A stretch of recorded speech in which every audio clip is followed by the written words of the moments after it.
तो आज से बिहार स्टाफ नर्स के लिए क्यूज हम शुरू कर रहे हैं। डेली आप लोग जो है इसे आकर देख सकते हैं।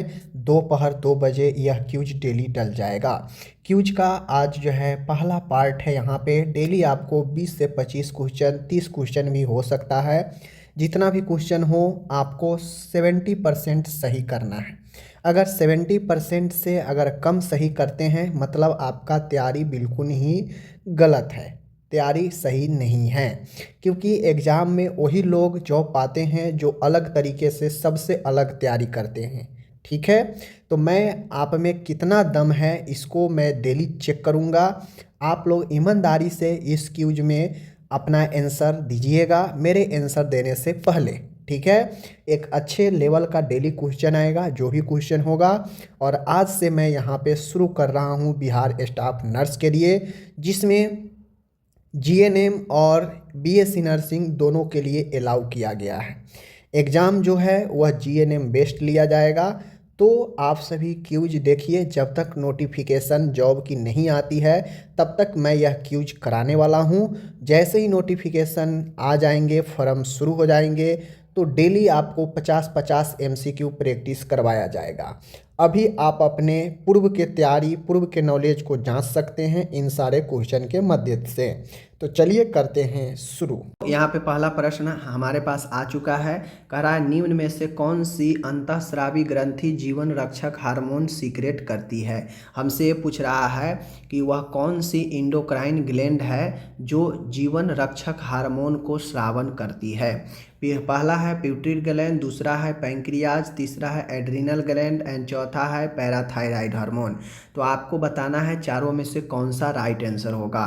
तो मैं आपको बता दूं, जो जीवन रक्षक हार्मोन जो रिलीज करता है वह जो ग्रंथि है वह आपका एड्रिनल ग्लैंड है। ऑप्शन नंबर सी राइट होगा। ओके, आप जब मैं आंसर बताता हूँ उससे पहले आपको जो है आंसर कमेंट कर देना है या अपने मन में सोच लेना है, तभी जाके आप उसका सही उत्तर दे रहे हैं। नहीं तो मेरे बताने के बाद अगर आप कह रहे हैं कि हाँ ये तो हमको आता ही था, तो फिर गड़बड़ है, फिर आप कन्फ्यूजन में है। ठीक है, आगे है, कह रहा है मनुष्य की जीभ का कौन सा भाग मीठे स्वाद का ज्ञान कराने से संबंधित है। मतलब मनुष्य के जो जीभ है, टंग है, उसमें अलग अलग आपको जो है पार्ट है, उसमें आगे का जो भाग है वह स्वाद मीठा का ज्ञान जो है आपका कराता है। ठीक है ना, आगे का भाग। सॉरी मैंने इसका आंसर ही बता दिया, बट 4 ऑप्शन दिया गया था, इसमें राइट आंसर कौन सा होगा। शुरुआती भाग, अग्रभाग, जो मीठा का ज्ञान कराता है। ठीक है ना। तीसरा यहाँ पे क्वेश्चन है, T3 हार्मोन का सिक्रेशन जो है शरीर के किस भाग द्वारा होता है। T3 जिसे हम लोग, आप लोग कमेंट करके बताइए T3 का दूसरा नाम क्या है। ठीक है ना। T3 एक हार्मोन है जो स्रावन होता है शरीर के किस भाग द्वारा, बताना है। 4 ऑप्शन है, पैंक्रियाज के बीटा सेल द्वारा, पैंक्रियाज के अल्फा सेल द्वारा, टेस्टिज में पाई जाने वाली अंतरानी सेल द्वारा और थायराइड नामक इंडोक्राइन ग्लैंड द्वारा। तो जो T3 हार्मोन होता है यह आपका किसके द्वारा स्रावित होता है, तो यह आपके जो है थायराइड नामक इंडोक्राइन ग्लैंड द्वारा स्रावित होता है। ओके, आगे बढ़ते हैं। आगे है, मैं बता दूं, जो पैंक्रियाज है, पैंक्रियाज के जो बीटा सेल है वह इंसुलिन का स्रावन करता है, आपको पता है। और टेस्टिज किसका जो है स्रावित करता है, टेस्टिज जो है टेस्टोस्टेरोन को स्रावन करता है। ठीक है, जो कि एक पुरुष सेक्स हार्मोन है टेस्टोस्टेरोन। ओके, आगे बढ़ते हैं। चौथा नंबर का क्वेश्चन है, सभी क्वेश्चन एक लेवल का आएगा। आप देखते हैं कि क्यूज में कितना सही जवाब दे पाते हैं। ठीक है ना। बहुत अच्छे तैयारी अगर आपका है तो ज़रूर जवाब दीजिएगा, बढ़िया। नहीं तैयारी है तो समझ लीजिए क्या हाल होने वाला है आपका एग्ज़ाम में। ठीक है ना। एक मतलब है, एक मनुष्य है, मनुष्य का जो बड़े वाला आंत होता है, लार्ज इंटेस्टाइन होता है, उसकी लंबाई होती है, लंबाई क्या होती है। देखिए 4 ऑप्शन है, छोटी आंत से अधिक होती है, छोटी आंत से कम होती है, और छोटी आंत के बराबर होती है, या फिर शून्य होती है। तो मैं कुछ आपको चीज़ें बता दूं, ये जो लार्ज इंटेस्टाइन होता है ना, तो लार्ज इंटेस्टाइन को हम लोग लार्ज बड़ा इसीलिए बोलते हैं क्योंकि इसका जो चौड़ाई होता है यह ज़्यादा होता है, ठीक है। लंबाई क्या होता है, कम होता है, लेकिन चौड़ाई ज़्यादा होता है, इसीलिए इसे लार्ज इंटेस्टाइन कहते हैं। अब जो लार्ज इंटेस्टाइन होता है, चारों ऑप्शन दिए गए हैं, इनमें राइट क्या होगा, तो जो स्मॉल इंटेस्टाइन होता है ए इससे क्या अधिक होगा, क्या स्मॉल इंटेस्टाइन से कम होगा या फिर स्मॉल इंटेस्टाइन के बराबर होता है। तो जो लार्ज इंटेस्टाइन होता है, लार्ज इंटेस्टाइन की जो लंबाई है वह स्मॉल इंटेस्टाइन से कम होती है। अब आपको कन्फ्यूजन होगा, इसीलिए मैं बता दिया हूँ कि लार्ज इंटेस्टाइन बड़ी आंत इसीलिए हम लोग बोलते हैं क्योंकि उसका जो चौड़ाई होता है वह ज़्यादा होता है, लंबाई कम होता है। लेकिन लंबाई के बारे में ही हमसे पूछ रहा है, छोटी आंत की लंबाई अधिक होती है जबकि चौड़ाई कम होती है। समझ गए, आगे बढ़ते हैं। 5वां नंबर का क्वेश्चन है, निम्न में से ग्रामीण रूरल एरियाज में हेल्थ केयर के क्रियान्वयन से संबंधित संस्था कौन सा है। हमसे ये पूछ रहा है कि ग्रामीण क्षेत्र, क्वेश्चन हमसे ये पूछ रहा है, यहाँ पे क्वेश्चन देखिए आप लोग समझिए, आपके समझ में है तो ऐसा ही क्वेश्चन पूछता है, ठीक है, एक लाइन वाला या ऐसे वाला नहीं देगा।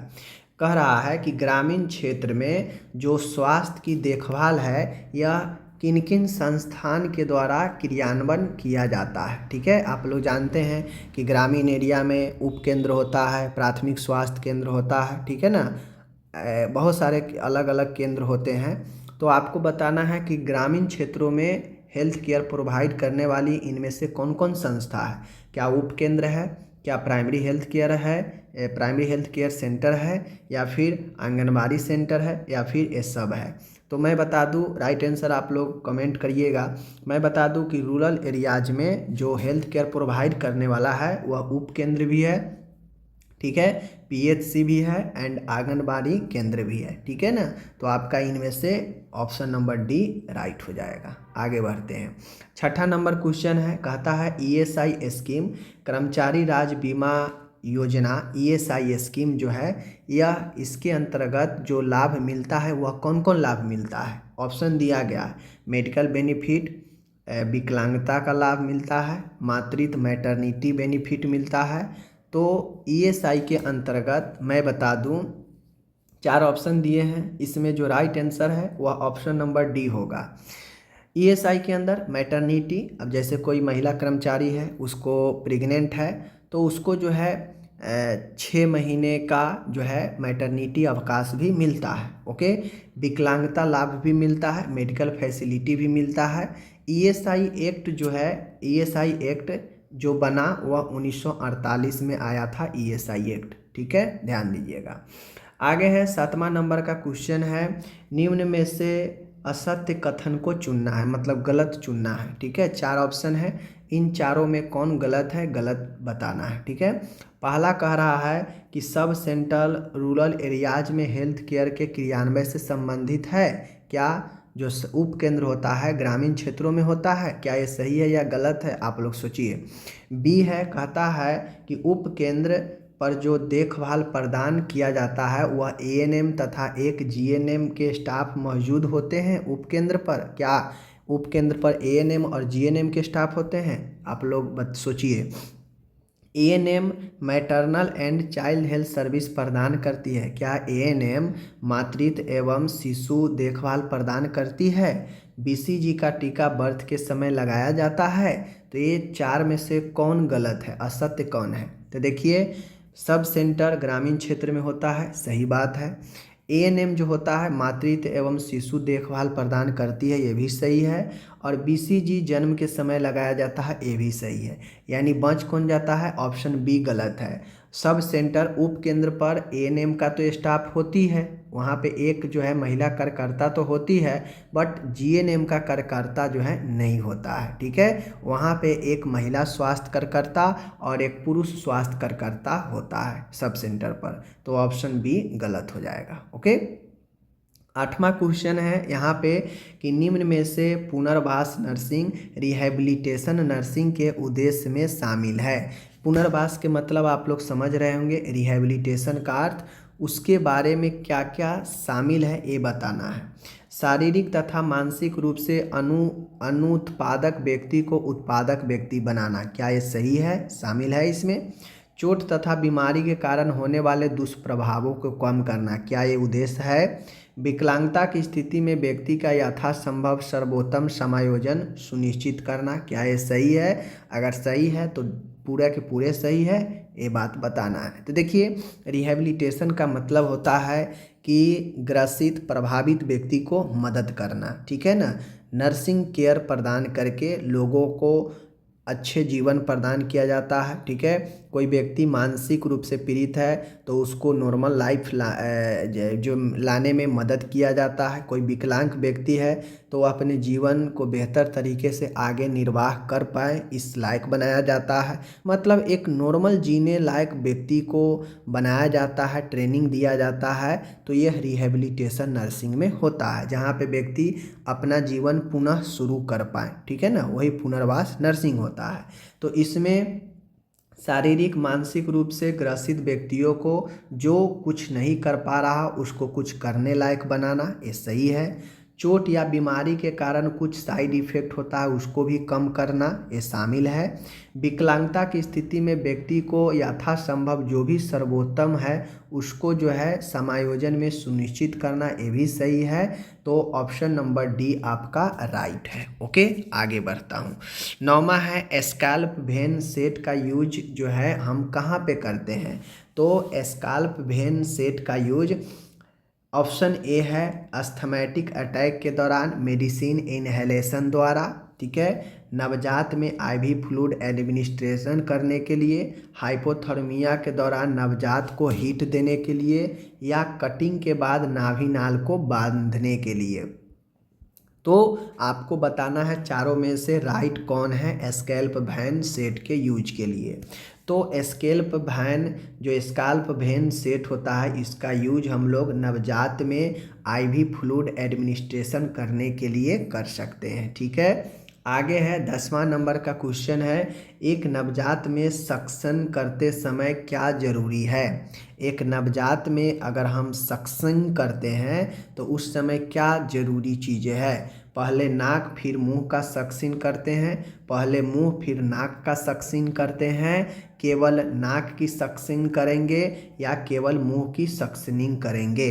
तो मैं आपको बता दूं चारों में से जो राइट आंसर होगा वह अपन यहाँ पे राइट आंसर जो होगा पहले मुंह का सक्शनिंग करेंगे फिर नाक का सक्शनिंग करते हैं। तो एक नवजात के लिए सक्शनिंग के लिए सही ये है कि पहले मुंह का कीजिए फिर नाक का कीजिए, ठीक है।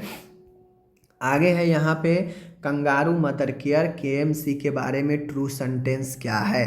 केएमसी के बारे में अगर आप लोग जानते होंगे तो उसके ट्रू सेंटेंस को भी आप लोग ज़रूर बता पाएंगे, ठीक है। तो केएमसी के लिए जो ज़रूरी चीज़ें हैं वो क्या है, इसमें सत्य स्किन टू स्किन कांटेक्ट है, स्तनपान में मदद करता है, हाइपोथर्मिया से बचाता है, क्या ये सही है। अगर ये सही नहीं है तो यह स्किन टू स्किन कांटेक्ट है और यह पीलिया से बचाता है, क्या ये सही है। यह स्किन टू स्किन कांटेक्ट तो है ही, क्या यह निमोनिया से बचाता है या फिर डायरिया से बचाव करता है, आप लोग खुद सोचिए। तो आपको पता है केएमसी जो होता है वह स्किन टू स्किन तो है ही, ठीक है। साथ में यह स्तनपान को बढ़ावा देता है और यह हाइपोथर्मिया यानी लो टेम्परेचर से बचाता है, ठीक है। तो आपका ऑप्शन नंबर ए सही है। 12 है कॉन्सेप्ट क्लियर होने वाला सारे प्रश्न हैं, अगर आप यहाँ से जुड़ते हैं जरूर बेहतर तैयारी कर सकते हैं। चिल्ड्रेन में रूमेटिक फीवर का प्री डिस्पोजिंग फैक्टर क्या है। कह रहा है कि बच्चे में जो रूमेटिक फीवर होता है उसका प्री डिस्पोजिंग कारक क्या है। Diarrhoea and dementia, pharyngitis, otitis media, peptic ulcer. तो देखिए बच्चे में जो रूमेटिक फीवर होता है उसका प्री डिस्पोजिंग जो फैक्टर होता है वह फेरेंजाइटिस होता है, जो गले में थ्रोट जो होता है ना, थ्रोट का जो है इन्फ्लामेशन, फेरेंजाइटिस जो होता है वह आपके फेरिंग्स का जो इन्फ्लामेशन होता है फेरेंजाइटिस, यह आपका चिल्ड्रेन में रूमेटिक फीवर का प्री डिस्पोजिंग फैक्टर है, ठीक है। आगे है 13 नंबर, निम्न में से बच्चों में पाई जाने वाली जो वायरस बॉर्न कम्युनिकेबल डिजीज है वह कौन है, यानी वायरस जनित संचारित रोग कौन सा है बच्चे में। खसरा है, पोलियो है, स्मॉल पॉक्स है या उपरोक्त सभी है। तो आप लोग पढ़े होंगे तो आपको पता है इस मिजल्स भी वायरस जनित है, पोलियो भी वायरस जनित है, स्मॉल पॉक्स भी वायरस जनित है, इसलिए ऑप्शन डी राइट हो जाएगा। ठीक है, आगे है 14 नंबर, नॉन स्ट्रेस टेस्ट है। ठीक है, नॉन स्ट्रेस टेस्ट है मतलब NST जो टेस्ट होता है वह कौन सा है, क्या इन्वेंसिव टेस्ट है, नॉन इन्वेंसिव टेस्ट है, ठीक है, या इंट्राडर्मल टेस्ट है, या इनमें से कोई नहीं। तो आपको मैं बता दूं जानकारी के लिए, इन्वेंसिव में होता यह है कि आपके बॉडी में कोई उपकरण डाला जाता है या आपके स्किन पर कोई चीरा लगाकर टेस्ट किया जाता है। ठीक है, लेकिन नॉन इन्वेंसिव टेस्ट वह टेस्ट होता है जिसमें आपके बॉडी के अंदर कोई जो है उपकरण नहीं डाला जाता है, ना कोई चीरा लगाया जाता है। ठीक है, और ये जो नॉन स्ट्रेस टेस्ट होता है यह आपका B option non invasive test ही होता है। ओके, आगे बढ़ते हैं। 15 नंबर का क्वेश्चन है, देख लीजिए, ऑक्सीटॉक्सिन चैलेंज टेस्ट OCT में गर्भाशय संकुचन कैसे उत्पन्न किए जाते हैं। OCT ऑक्सीटॉक्सिन चैलेंज जो टेस्ट होता है इसमें गर्भाशय का संकुचन कैसे उत्पन्न करते हैं। ठीक है, IV ऑक्सीटॉक्सिन द्वारा, ओरल ऑक्सीटॉक्सिन द्वारा, निपल को गोल गोल घुमाकर, या ऑब्स्ट्रक्टिव ग्रिप द्वारा। तो आपको पता होगा कि जब हमें यूट्रस के कंट्रैक्शन को शुरू करना होता है गर्भाशय को, तो हम लोग IV मार्ग से ऑक्सीटॉक्सिन देते हैं। ठीक है, तो ऑप्शन ए राइट होगा। आगे है 16 number, nipple stimulation test NST में यूटेराइन कंट्रैक्शन कैसे उत्पन्न करते हैं। अगर मान गए हमें NST निपल के द्वारा जो निपल स्टिमुलेशन टेस्ट होता है, अगर इससे हमको यूटेराइन कंट्रैक्शन उत्पन्न करना हो तो कैसे किया जा सकता है। IV ऑक्सीटॉक्सिन द्वारा, ओरल ऑक्सीटॉक्सिन द्वारा, निपल को गोल गोल घुमाकर, या फिर ऑब्स्ट्रक्टिव ग्रिप द्वारा। तो मैं बता दूं जो निपल स्टिमुलेट टेस्ट होता है इसमें होता यह है कि आपका फीमेल का जो स्तन होता है उसका जो निपल होता है, निपल को उत्तेजित करने से भी आपके गर्भाशय का संकुचन जो है बढ़ता है। ठीक है, तो उसके लिए निपल का गोल गोल घुमाने से निपल जो ब्रेस्ट होता है उसमें उत्तेजना होता है, जिससे जो यूट्रस का कंट्रैक्शन है वो बढ़ता है। ठीक है, समझ गए। चलिए 17 नंबर क्वेश्चन है, प्राइमेग्रेविटा में प्रसव की कुल ड्यूरेशन कितनी होती है। प्रथम बार के गर्भ अवस्था में कुल ड्यूरेशन कितना होता है ये बताना है लेबर का।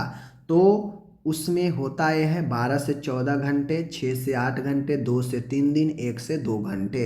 तो प्राइमेग्रेविडा प्रसव में कुल ड्यूरेशन, कुल अवधि प्रसव का जो होता है वह 10 से 14 घंटे होता है। तो ऑप्शन नंबर ए राइट होगा। ओके, 18 नंबर क्वेश्चन है, निम्न में से ART में शामिल दवाओं का समूह कौन सा है।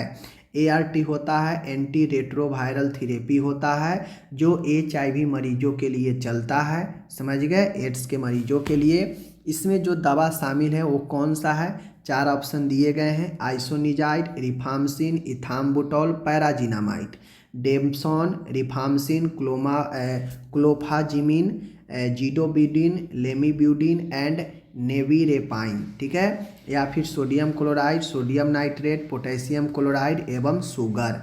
आपको बताना है ART में दवा कौन सा शामिल है।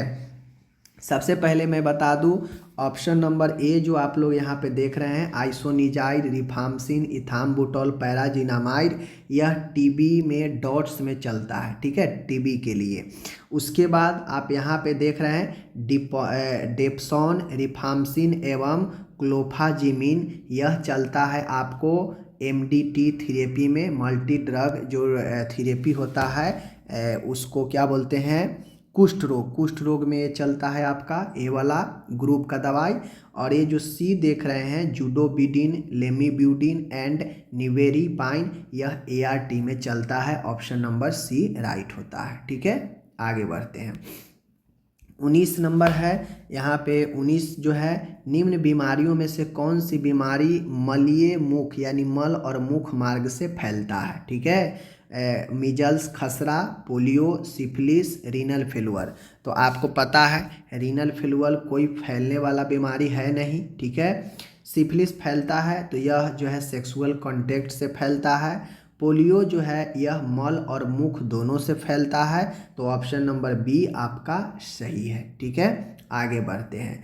20 नंबर क्वेश्चन है, निम्न में से टाइफाइड के सिम्टम्स में इंक्लूड नहीं है, यानी टाइफाइड के लक्षण इनमें से कौन नहीं है बताना है। ठीक है, टाइफाइड जो एक बुखार होता है जिसे आंतरीय ज्वर कहते हैं, इनमें सिम्टम्स में कौन एक इंक्लूड नहीं है। ठीक है, हेडेक एंड फीवर, क्या बोल रहा है, हेडेक एंड फीवर, कन्वल्जन यानी दौरा आना, pain in abdominal, loss of appetite. तो मैं बता दूं टाइफाइड के सिम्टम में जो एक शामिल नहीं है वह कन्वल्जन, दौरा आना। टाइफाइड में दौरा नहीं आता है, जबकि सर दर्द, बुखार होता है, पेट में भी दर्द होता है, लॉस ऑफ हेपेटाइट, भूख भी कम लगता है। ठीक है, तो ये आपका राइट आंसर ऑप्शन बी हो गया। ठीक है ना। 21 नंबर का है, देख लीजिए, हेपेटाइटिस ए मुख्य रूप से शरीर के किस अंग को प्रभावित करता है। हेपेटाइटिस ए जो है मुख्य रूप से किसको जो है आपको प्रभावित करता है, किसको, किडनी को, फेफड़ा को, लीवर को, जननांग को। तो आपको पता है हेपेटाइटिस एक लीवर का रोग है और वह प्रभावित करता है लीवर को। Option C. ओके, एंड आज का लास्ट क्वेश्चन है, बहुत ही ज़बरदस्त क्वेश्चन, निम्न नैदानिक विधियों में से एड्स के निदान हेतु उपयोग में ली जाने वाली विधि कौन सी है।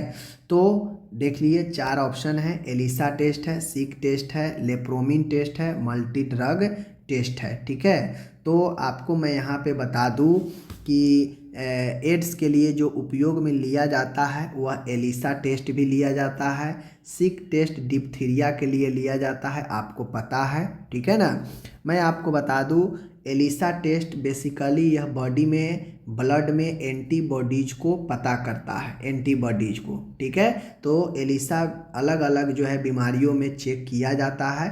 तो एक एड्स भी है जिसमें यह परीक्षण किया जाता है। ओके, चलिए, तो यहाँ पे आपका एक हो गया प्रश्न आज का समापन। आज इस वीडियो में वीडियो नंबर 1 का जो क्यूज है मैंने 22 क्वेश्चन रखा है। अगर आप इस 22 क्वेश्चन में 15 तक अगर जवाब दे देते हैं, सही 15 क्वेश्चन अगर आपको इसमें से आ रहा था तो मतलब आपका तैयारी अच्छा है, बढ़िया है।